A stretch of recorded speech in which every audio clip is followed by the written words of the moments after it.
Assalamualaikum warahmatullahi wabarakatuh.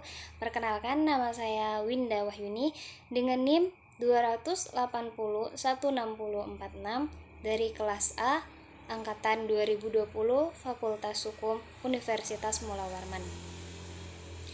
Di sini saya akan menjelaskan sedikit mengenai negara hukum dan demokrasi.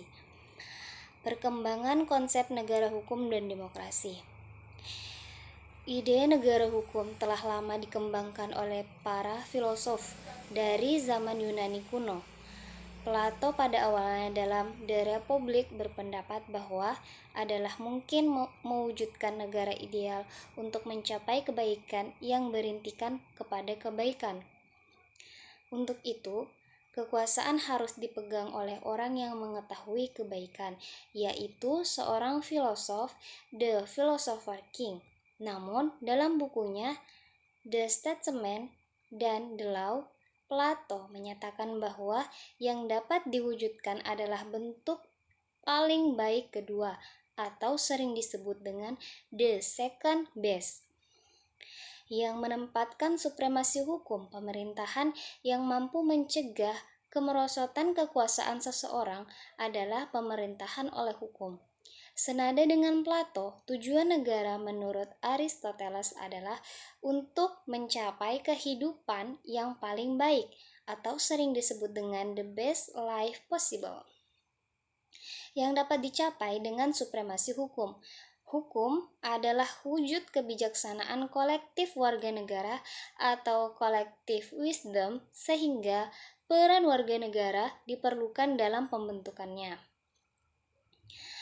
Konsep negara hukum modern di Eropa kontinental dikembangkan dengan menggunakan istilah Jerman, yaitu Rechtsstaat, antara lain oleh Immanuel Kant, Paul Laban, Julius Stadt, Wittgenstein, dan lain-lain. Sedangkan dalam tradisi Anglo-Amerika, konsep negara hukum dikembangkan dengan sebutan the rule of law, yang dipelopori oleh Alfie Dicey. Selain itu, konsep negara hukum juga terkait dengan istilah monokrasi, atau yang berarti bahwa penentu dalam penyelenggaraan kekuasaan adalah hukum. Konsep negara hukum yang disebut Alfie Dicey dan Stahl dapat dikatakan sebagai konsep negara hukum generasi pertama yang menjadi pemikiran ahli hukum pada abad ke-19. Konsepsi negara hukum berdasarkan desain yang dirancang dua ahli di atas telah melahirkan negara hukum formil, di mana peranan pemerintah sangat sedikit dan sempit dalam menjalankan pemerintahan. Sempitnya peranan pemerintah tidak hanya di bidang politik, tetapi juga di bidang ekonomi yang dijalankan berdasarkan dalil laissez-faire, atau keadaan ekonomi negara akan sehat jika setiap manusia dibiarkan mengurus kepentingan ekonominya masing-masing. Dari sisi politik ekonomi, tugas negara adalah melindungi kedudukan kelompok yang menguasai alat-alat dan pemerintah. Rule of law, Rechtsstaat, dan negara hukum Pancasila. Teori the rule of law atau Rechtsstaat atau nomokrasi atau negara hukum merupakan sebuah konsep penyelenggaraan negara yang didasarkan atas hukum.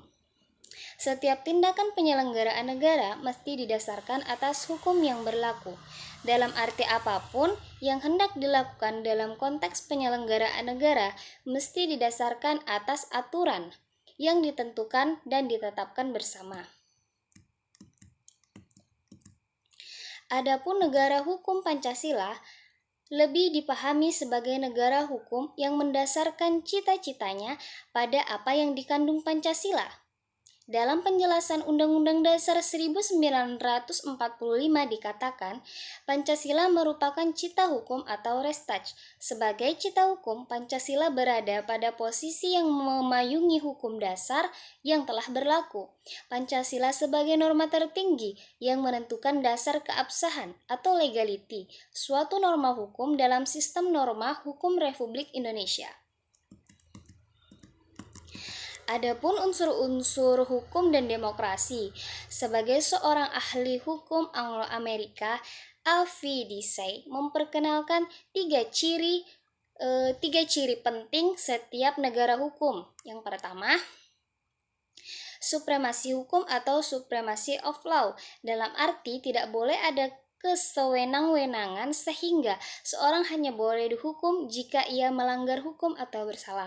Yang kedua, persamaan kedudukan di hadapan hukum atau equality before the law, yaitu baik bagi rakyat biasa maupun bagi pejabat.